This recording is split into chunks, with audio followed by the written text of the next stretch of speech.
This is, I think, really eye-opening to me.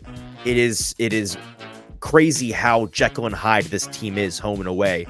They are truly a different team at home.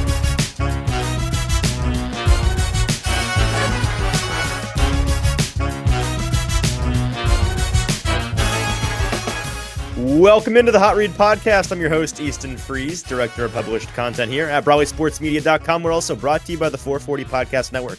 You can follow me on social media at Easton Freeze. I am joined, as always, by producer JT, who you can follow on social media at JT_Runke. JT, we just finished an absolute nail-biter down to the last minute of overtime in Bills-Eagles. Brutal for me as a bettor. Brutal for me as a bettor. Let's discuss that game a little bit here at the top. But first, how are you? How are you on this fine Sunday evening? I'm all right. It's been a long day for me. I know it has. Yeah. As you know, the Titans did play a game today, but I was still in South Carolina this morning when the sun came up, and so I leave South Carolina. It's about a 6-hour drive from South Carolina, where I was in Columbia, to Nashville, and so I get up at 7:00 Eastern time, which is 6, and I say, you know what, I can make it back before the game. It's 6 hours. It's fine. Well, I did not get back until the final whistle blew on this Titans-Panthers game. My 6-hour trip turned into 10 hours, and here we are now. Who knew this was the busiest travel day of the year? Who knew? Yeah, I know the hard way. Yep. But yes, we're glad you're back. We're glad you're back in one piece. The Titans, are they back? They're home. They came back home, so they won again. That shouldn't really be shocking in retrospect to seeing how this season has gone for them so far. We're going to talk a lot about that today. The home and away splits, what I thought of Will Levis's game today, some ups and some downs from him, some thoughts on some other guys like Jalen Duncan, rookie tackle, getting his first start at left tackle today. Not a ton of thoughts, as always, on a Sunday evening about offensive line play because we've not yet watched the tape, but I cannot wait to watch the all-22 of him this week because there's a general eye test. Like, you know, like if the all-22, you can give a letter grade. Watching the game in real time, you can give kind of a pass-fail, right? Like you really can't give a great in detail evaluation or go into the analysis of an offensive lineman from just the broadcast or just watching it in person. But you can kind of feel it out and tell whether or not they did relatively good or relatively bad. And I think it was a relatively good outing for him. So that's exciting. We'll talk about that and much more in today's episode. Appreciate you guys joining us live. If you are with us live, do me a quick favor. First of all, if you're watching on Twitter or on Facebook, go on over to Broadway Sports Media's YouTube page. It's Broadway Sports Media on YouTube. Check out the page over there. Find this live stream there, and that's where you'll be a part of the conversation in the comment section of this live stream on that YouTube page, like Joseph and Joey and Josh. All the 3 J's. All the J's today in the comments. Appreciate you guys being with us today live, and we would love to hear your thoughts, questions, queries, comments on the Titans in this Panthers game, their first win in about a month. We are brought to you by our wonderful and amazing sponsors, BoomBozz Sports. I just had an aneurysm. I'm so sorry. I combined BoomBozz Craft Pizza and Broadway Sports. It's been a long day for me, if you can't tell. We are sponsored by BoomBozz Craft Pizza and Taphouse, a place that I can't wait to get back to this week on Thursday night. As you know, if you're a listener to this show, JT and I are live each and every Thursday before Thursday Night Football, doing this show, previewing the Titans' upcoming game that Sunday, every single Thursday night this season, right before Thursday Night Football at 5:30 p.m. Eastern or Central Standard Time, excuse me. And we have a great time. We talk Titans for about an hour on the show, and then we hang out with whoever is in the building for Thursday Night Football at the bar, at the tables, wherever, like getting some pizza, getting some drinks. It's a great time. It's great eats. It's great drinks. It's a ton of fun. We'd love for you to come and hang out with us. It's in Spring Hill. It's BoomBozz Craft Pizza and Taphouse, just 25 minutes down I-65 if you live in the Nashville area. BoomBozz has 3 Middle Tennessee locations in Spring Hill, where we're at, as well as Murfreesboro and East Nashville. So check whichever location is nearest you out when you get a chance, because they do great work. All right, JT, before we get to the Titans game, I feel like most people pouring in here are coming off of watching that barn burner of a Bills game. The poor Bills, man, just pain ever. I mean, I'm once again going to reference the Jameis Winston Saints clip after that game where they beat the Falcons in week 1 a couple years ago, and the sideline reporter says, Jameis, Saw you went into the blue injury tent there. What happened? What's going on? And he just said, she's like, what's the injury? Where does it hurt? And he goes, it was just pain. It was just pain everywhere. Just all pain. That's Buffalo Bills fandom right now. We've got a close personal friend, JT and I, who is a Bills fan, pouring one out for him tonight. Absolutely a brutal loss. I didn't know that Josh Allen is now 0-6 in his career in overtime games, including 2 overtime losses in the postseason. Holy cow. It's incredible. It's incredible how such a phenomenal elite quarterback can have such a poor record in overtime, and really like not any fault of his own necessarily. He was once again hero ball Josh Allen in this game, and they just didn't do enough. I mean, they had a chance there at the end with Gabe Davis, a go-ahead touchdown to win it all. Gabe Davis, an option route, looking the wrong way. Tony Romo did a great job on the broadcast breaking down how that's kind of a nobody's fault, just miscommunication situation. So that was brutal. But JT, do you have one overarching thought from that game besides me later in the show whining about how it cost me a win in the best bet gauntlet? I mean, all I'm going to say is that I'm going to continue after 2 weeks now to say that the Philadelphia Eagles are frauds in these games. I like it. Fraud watch for the Eagles. I think they are frauds, and we will soon see them. Hit 'em with the stat. I know the stat you have in your head. Yeah, I mean, listen, the Bills just became the 4th team ever to win the turnover battle, have 500 total yards, and outgain their opponent by 127 yards and still lose. It's unbelievable. Well, not to mention the Eagles now, what is it, 3 or 4 games in a row where they've been outgained and they still won? Yes, it's ridiculous. They're going full Steelers out here. You never go full Steelers. They're going full Pittsburgh Steelers. They're both frauds. They're not the same level of frauds, but they are in fact both frauds right now. Brutal. All right. Y'all didn't come here for Bills-Eagles talk. You came here for Titans-Panthers talk, which in the grand scheme of things, comparing that Bills-Eagles game to this Titans-Panthers game kind of feels like you're talking about 2 different sports, but they are in fact the same sport, and these Titans got a win at home once again. They are now 4-0 at home, JT, which makes them 0-7 on the road. It's weird talking about home and away splits with this Titans team because of that home game in London that you and I attended, which was very much a Ravens slanted crowd. Certainly, I mean, it was closer to neutral than being a Ravens home game. But if you had to divvy it up, I'd say it was probably like 65-35 Ravens fans in there in terms of cheering and rooting interest. And so that really wasn't a home game for the Titans. And so at Nissan Stadium is really the way to talk about it. The Titans have yet to lose. And that's where I want to start today, and then we'll address all of your questions and comments in the comment section. So please keep them coming. We'll fly through those today. I'm going to do a bit of an abbreviated show because that overtime of the late window went so late, and there's not a ton to say about this game before we can dive into the film. So we'll talk for about 30 minutes or so on this Titans team, and then let everybody get to their Sunday evenings, get to what should be a fun Sunday night football game in Baltimore and the Los Angeles Chargers. But JT, if you wouldn't mind throwing up that graphic, I, after the game, had to do this by hand because, again, the home and away splits on all the stat websites I use, it's first of all, when the game just happened, it's not, those websites don't yet include the stats from this game, which is annoying. But also, they're going to include home split data for that Ravens game, the London game, in the home side. And so it skews the numbers. So I went by hand, calculated these numbers, and I want, if you're just listening with us via the podcast after Sunday night, if you're not listening to this live, go to YouTube, Broadway Sports Media's YouTube page, pull up this live stream or the replay of the live stream or the video to find the actual visual of this chart, because it's a lot of numbers about to throw at you, and it's going to be tough to keep up with if you're not looking at it in person. But this is a chart of Titans home and away stats. The splits are pretty astonishing, JT. Some simple ones that aren't shocking at all, right? Tennessee at home is averaging 24.75 points per game, just under 25 points per game. Away, they are averaging just over 12 points per game, so less than half. Their opponents, they are allowing at home to score 15 points on average. On the road, they are allowing nearly 24 points. So that's reflective of the fact that they're winning at home and losing on the road.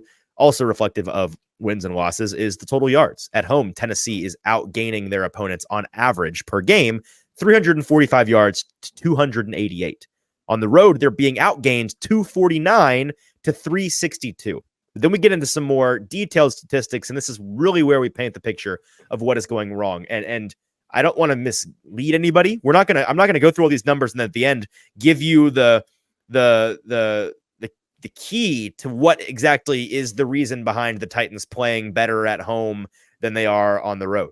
It's an enigma, man. I don't know. Like they're Superman at home, and then if they're not at home everywhere, every other stadium in the NFL universe is kryptonite.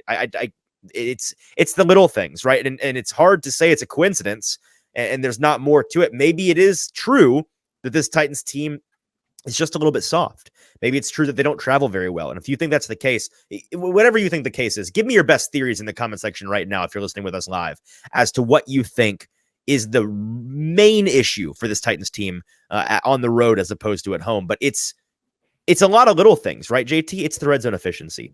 It is the ability to sustain drives. It is the ability to stay on schedule.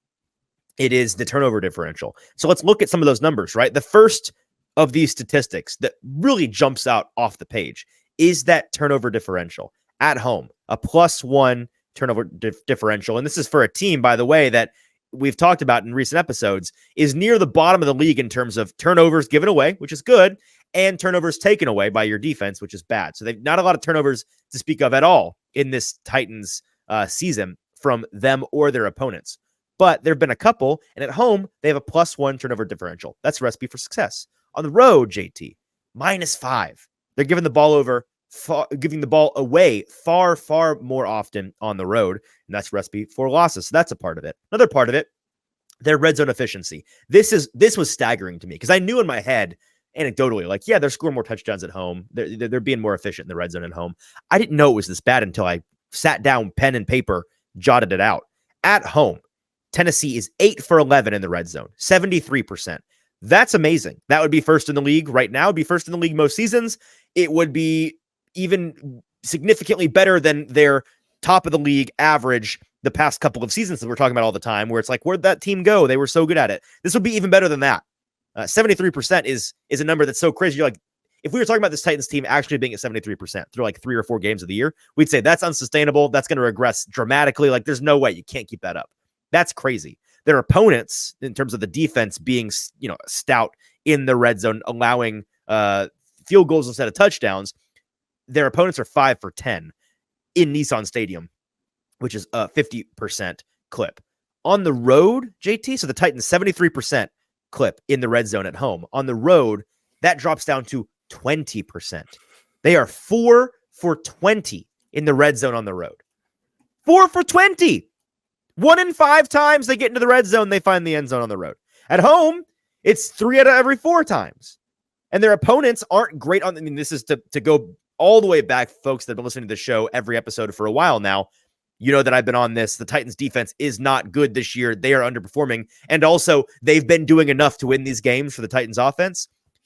Red zone efficiency, they've been pretty good on the road, allowing their opponents. Again, the Titans have not won a game when they are not at home. So you'd think there'd be some real stinkers in there where teams were just in the red zone, automatic touchdowns. No, their opponents are 10 for 28 in the red zone, 36%. So the defense is actually a good deal worse in the red zone at home than they are on the road. And yet the Titans offense is so aggressively bad. I mean, like the gif of the dumpster on fire floating down the river of a flooded street in like a hurricane. Like, that's what this Titans offense is in terms of red zone efficiency on the road. At home, they're perfect. They're little angels. They're amazing. They can't miss. They're so good. It's like it's I'm totally blanking on his name. The chef that everybody, like the very famous chef that always makes fun of people. You idiot sandwich. What's his name? Gordon Ramsay? Thank you. Yeah, I'm totally blanking on his name. Gordon Ramsay. It's like that meme where it's like he's with the kids on the kids cooking show. Mm-hmm. Like, oh, darling, sweet, beautiful, you're so gorgeous. Don't worry, it's just a mistake. And then it's with the adults, and he's like, you donkey, you idiot sandwich. Like, that's what this team is, home and away. Red zone efficiency on offense. Let's keep going, right? Penalty yards. This is an undisciplined group in general, but on the road, even more so. At home, they're averaging 44.5 penalty yards per game. On the road, 54.25 penalty yards per game. So giving away yards that they shouldn't be giving away at a 10 extra yards clip per game. First downs, right? At home, Tennessee averaging just under 20 first downs a game. Their opponents averaging just over 17 first downs per game. On the road, Titans opponents are getting north of 20 first downs per game, and the Titans themselves are only getting just north of 15 first downs per game. And then finally, third down conversion, right? This is reflective of staying on schedule, getting into third and shorts, third and manageables, and converting, being efficient. At home, Tennessee converting at a 40% clip. They are 21 of 52 on third down at home. Their opponents, 14 of 54, which is 26%. So reflective of how well they've done on both sides of the ball on third downs at home.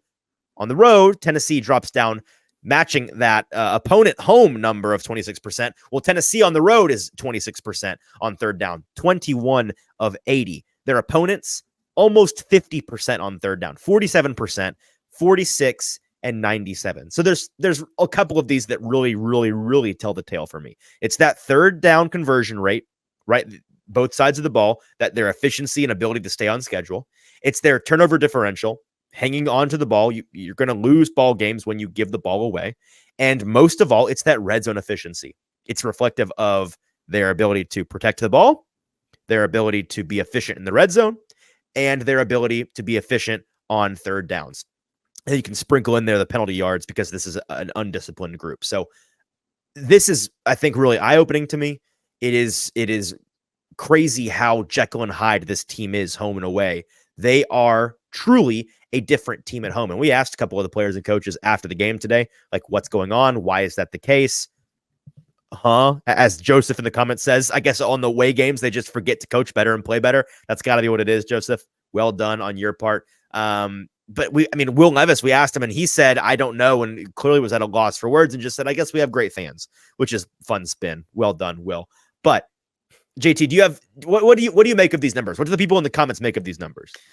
I mean, it's just head scratching, right? Like, I knew that they were at least going to get off to a good start when you get Derrick Henry into the end zone, and I say, hooray! Finally, we're getting some red zone efficiency, even if it was 1-on-1.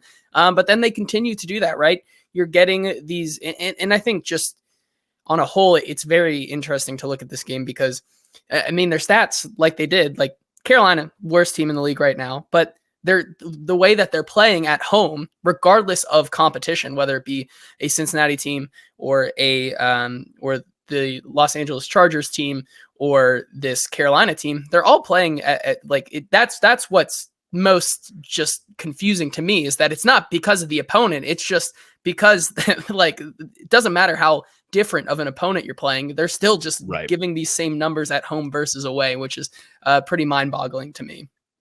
Yeah, for the Panthers' part in this game to kind of step away from these numbers, which again, I think these tell the tale of their home and away, their home successes and their away failures. For the Panthers' part today, just to do some reporting on my end, it sure sounds like Frank Reich. I mean, he is so fired, it's not even funny. The dude is a dead man walking. The report from Will Kunkel, I believe, with Fox, said that his source told him that Panthers head coach Frank Reich, his seat is, quote, on fire. That's not good. I think that this might be the week where we get our first. I mean, like, this is around the time of year, end of November, beginning of December. You typically see the first head coaching fire. I don't know what the odds are right now in Vegas. I would reckon Frank Reich's at the top of them, and I think he's probably minus money because I think he's probably getting fired this week. If that happens, just a total side note, I am super duper team Ejiro Evero, their defensive coordinator, was the DC with the Broncos last year and really showed off with a great, with a pretty fine group of players. Like, his scheme in Denver was phenomenal when he was there. It was the reason why he got a higher paying job in Carolina. It sounds like in this offseason, he got some head coaching buzz in the offseason, some head coaching interview buzz. He deserved more, and he deserves a chance, I think, to be the interim. So if they fire Frank Reich, give Ejiro Evero that interim head coaching job. Also on the Panther side of things, their owner, David Tepper, was reportedly heard leaving the locker room, the away locker room in Nissan Stadium today, shaking his head and yelling F-bombs. So that's not good. Rich people typically like to spend a ton of money and not lose over and over. And they're in a tough spot because tanking really sucks when you don't have your first overall pick. And you don't have the first round pick, which may very well be a first overall pick because they can't win any games. They're going to give that away to the Bears. And they really need to put anything around their star young quarterback. Like, the receiving talent is dreadful. The protection is dreadful. It's a dreadful franchise. Back to the Titan side of things. And I want to address some of your comments, which we have flagged a couple of them here. Josh in the comments saying that he was largely disappointed by this game, said Levis looked okay to him, but still not enough to judge him as your future quarterback. I think that this was maybe the most disappointing game for me in terms of Will Levis. That is not to say that it was. I think it was. I'm pretty neutral on this game for him. He did some good things. He did some bad things. He was kind of Jekyll and Hyde on individual drives, which was reflective of, I guess, the team's Jekyll and Hyde nature, home and away. There were certain drives where he'd come out and he'd be nails. I mean, there was one drive in this game where he went 7 for 7. I think that was on the long, grinding, nearly 10-minute drive in that first half where they scored their first touchdown. He was really fantastic, was showing multiple arm angles, was feathering throws, was navigating the pocket, creating time, creating space, like doing all the things that you want to see him do. Really fantastic. And there were certain drives where he throws, I mean, his turnover worthy play luck has to be off the charts. I don't know if that's a stat out there. I'm sure it is, but he's thrown so many almost interceptions. I say so many, probably in it was 5 games he's played now. He's now 2-3 as a starter. In 5 games, he's probably thrown 6 or 7 turnover worthy balls that hit the defender in the hands and they just don't catch it. It's just out of their reach or they can't bring it in. That's going to regress if he keeps doing that. So he needs to quit doing that, obviously. And so it was plays like that, and it was missing a wide open DeAndre Hopkins streaking down the field when he had a chance to hit him and doesn't. This was the first game, and he was the first to admit this after the game, Will Levis was, that this was his first game as a starter where he had multiple throws that were there. The receiver was open. He had the time, everything. It was in structure, and it was an accuracy issue. It was a placement issue. He didn't set his feet well. He didn't throw from a good base. He threw from a tricky arm angle, whatever it was, and did not get the ball where it needed to be. And he said he's confident he's going to fix that going forward. I'm not all that concerned about that. He's shown in his first 5 games largely improvement from where he was from an accuracy standpoint in August, in July, all the way back when we were scouting him in the spring and looking at his college tape. Like, he's made some significant leaps and bounds in the right direction in terms of accuracy and placement. And so I think there's no reason to believe that won't continue. And you're going to have games where you're just not as accurate. That's just the nature of playing quarterback. But yeah, I agree that it's one of those things. And I saw another comment, JT, if you can find it, who was talking about Jordan Love in the comments here for us. It's Josh Medina here. I found it. He said, right now I put Levis in the same group as Jordan Love. Good enough so far to get another year, I'm assuming is the typo here, but can't say whether he is the guy or not. I would say that's fair. And I think this is not to go on a tangent about Jordan Love and my takes around the NFL, but I think Jordan Love is being underrated a little bit this season. I think that he's had sneaky like 3 or 4 games in a row where he's looked quite nice, quite serviceable. And I would think that's a pretty fair comparison. I think that the Jordan Love tier is where I think we should place Will Levis. JT, do you have any qualms with that? I think that's appropriate. Yeah, I mean, it's for me personally. The difference is one guy's been in the league for 3 years, right? Like, that's the thing. Yes, is like, I mean, yeah, and that's also the big deal. the other one guy gets the most time possible to throw big passes down the field to his speedster receivers, whereas Will Levis has no time and is relying on Chris Moore to be that guy downfield. Or and Jordan Love is he's got one of the play callers, right? I mean, he's got an offensive guru up there.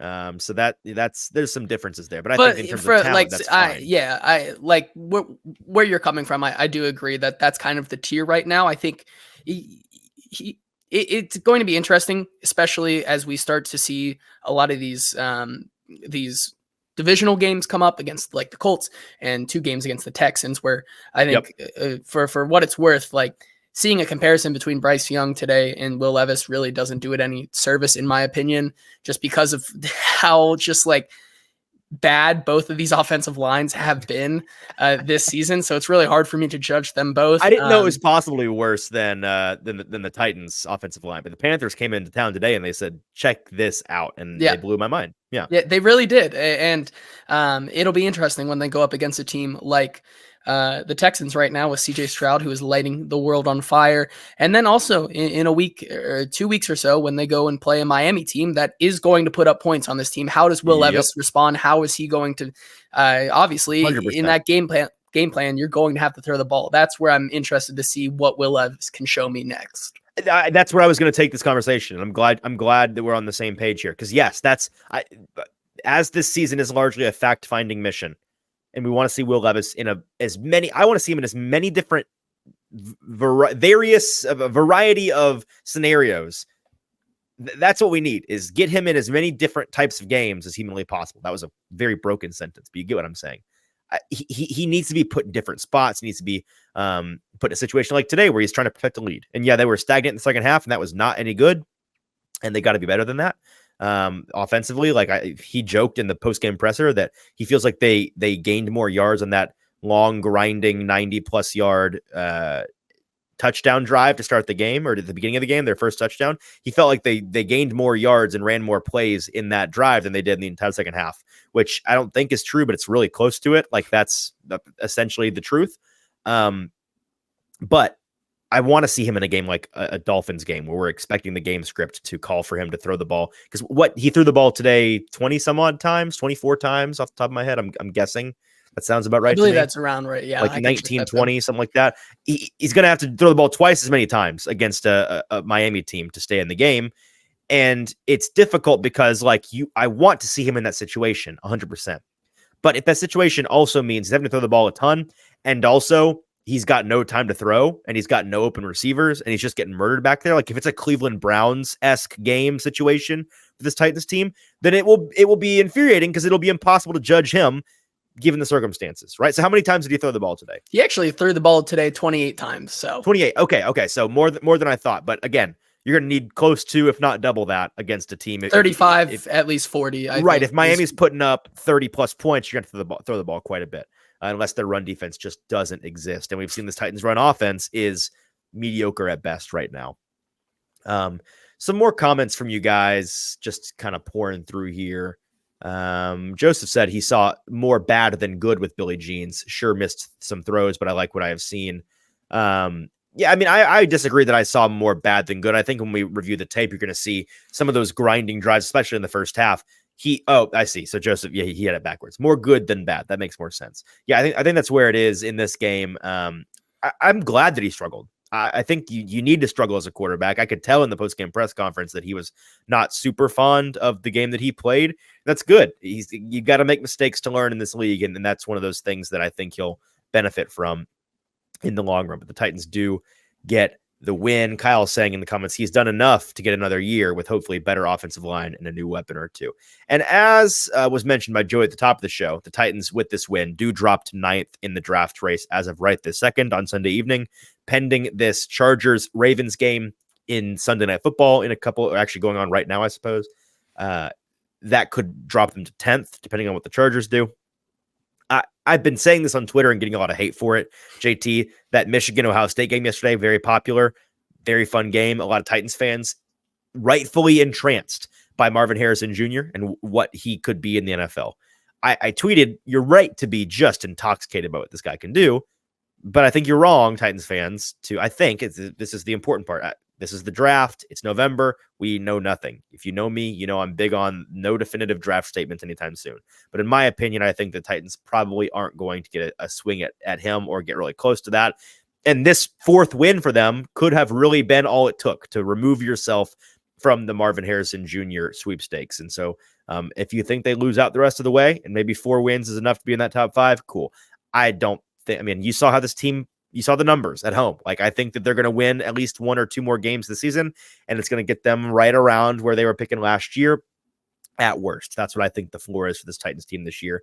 And that's not the end of the world if you find out what you have in your young players. If you feel confident with Will Levis and you get some positive momentum going down the stretch of the season, and you do all of those things where you're like, okay, we've got what we've got. We know which guys we want to build around next year. We know which guys we need to cut or, move down the depth chart.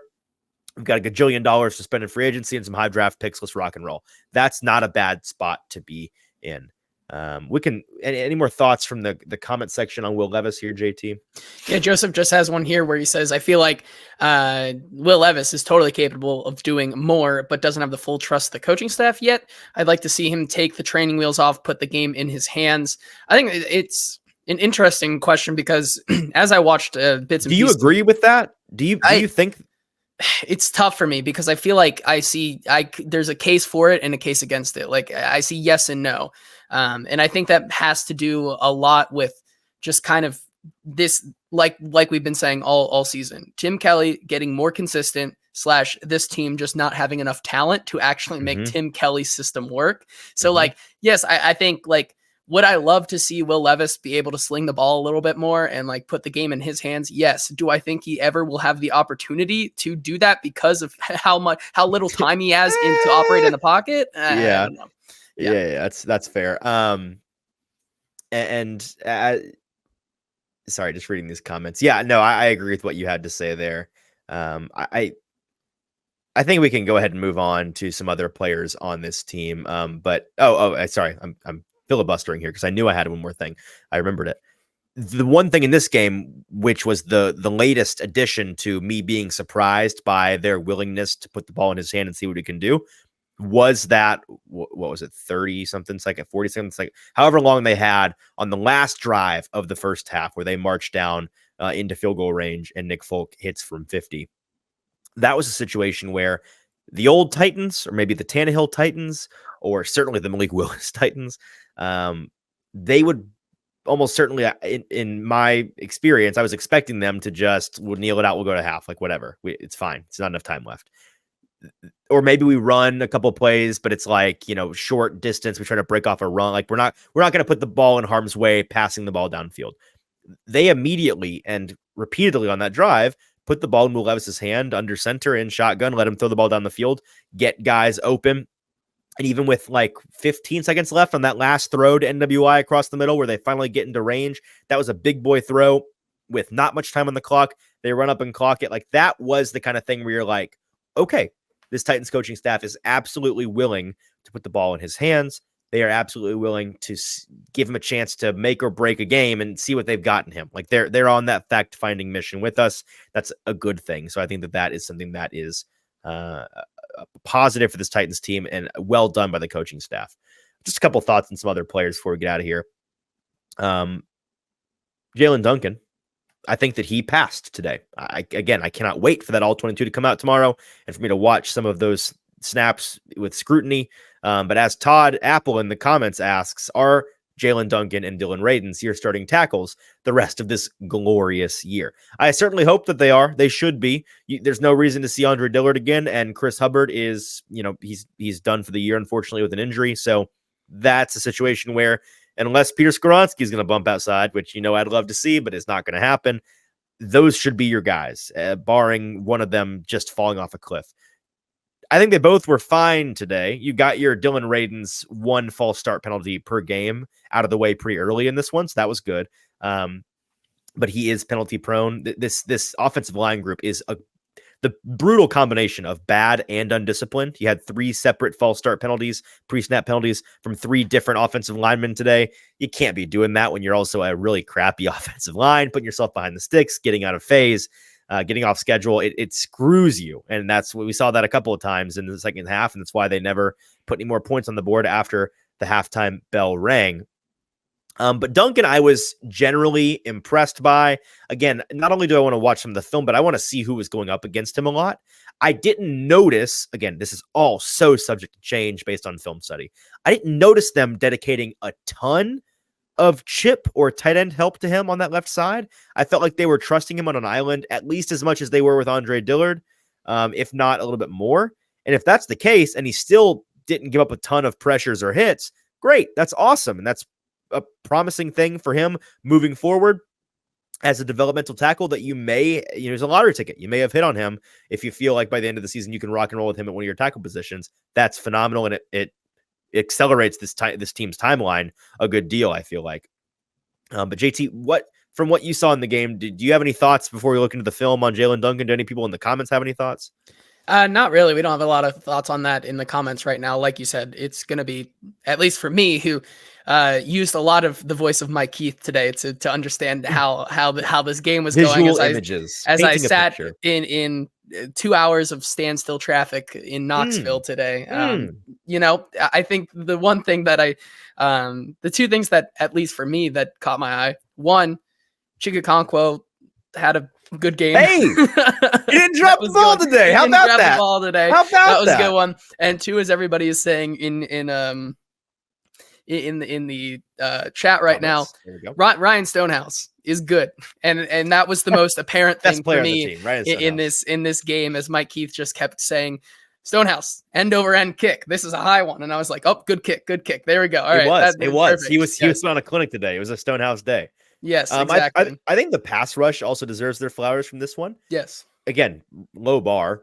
Yeah, I was about to say very low bar. I mean, like as we talked about on the show on Friday evening, if there was ever a get right game for this pass rush, here it was, and they made great use of it. 4 sacks, a ton of hits and hurries. Can't wait to see those advanced metrics coming out tomorrow. But they were all over Bryce Young and murdering, in particular, this interior offensive line. Jeffrey Simmons was making very quick work of the interior offensive lineman pretty much all day long.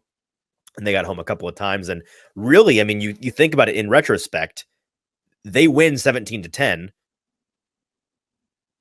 They're towards the end of the second quarter. That strip sack fumble that puts them on the 15-yard line, I think, of the Panthers. Jeffrey Simmons gets the ball after Denico Autry hits him on the blind side, knocks the ball out, heads up play from both guys. That was so pivotal in this game. It's crucial. I mean, without that opportunity to score a touchdown, who knows what the final score of this game is? That could take away a score and put this game at tied, and it may have been far, far less comfortable down the stretch. So getting turnovers, again, that's good for winning ball games. This is not rocket science. But yeah, Joseph Allen in the comments saying the grand old Autry, Denico Autry got his paychecks worth today. The Titans got their paychecks worth and then some from Denico Autry. Wily vet day for Denico Autry. I mean, the guy was out there ball. He's got so much juice left. It's crazy. Denico Autry is good. He's a very, very good player. And he's great at what he does. And what he does is get after the quarterback. And we saw that today. It was kind of a bounce back day for everybody but Harold Landry, which isn't the end of the world to me, because the only guy besides Jeffrey Simmons in the past 3 or 4 games that has kind of stuck out to me was Harold Landry. Like, I felt like he was actually starting to get back to form. Kind of a quiet day from him today. Not a big deal. Like, he had a couple good ones in a row. You're due for a down day, and his teammates stepped up around him. You had a great day from Denico Autry, great day from Jeffrey Simmons, great day from Arden Key, who hadn't had a great game since really the New Orleans game at the beginning of the season. And so he was in a good mood after the game. Those are all really fantastic things. As Joseph in the comments says, Big Jeff still very good at football. Yes, in fact, he is. So yeah, I think that those are all good things. Do we have, I mean, like, it's, again, abbreviated show. We're running up against time here. Any more questions, comments from the peanut gallery before we dive into the news? Nope. All right. Titans win. We'll see if maybe at this point, I'm kind of rooting for them to win every home game and lose every road game so that we can spend an entire offseason. Like, we can go to the government. Like, can we have NASA study this? Can we put our best people on what's going on here? Because if they do that, first of all, they're going to win far more games than people think. Like, folks don't realize they've got they're 4-7 now, so they've got 7 games left.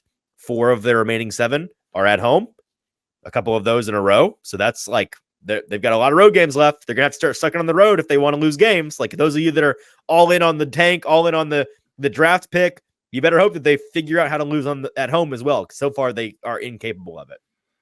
Yeah. And so well done for the Titans.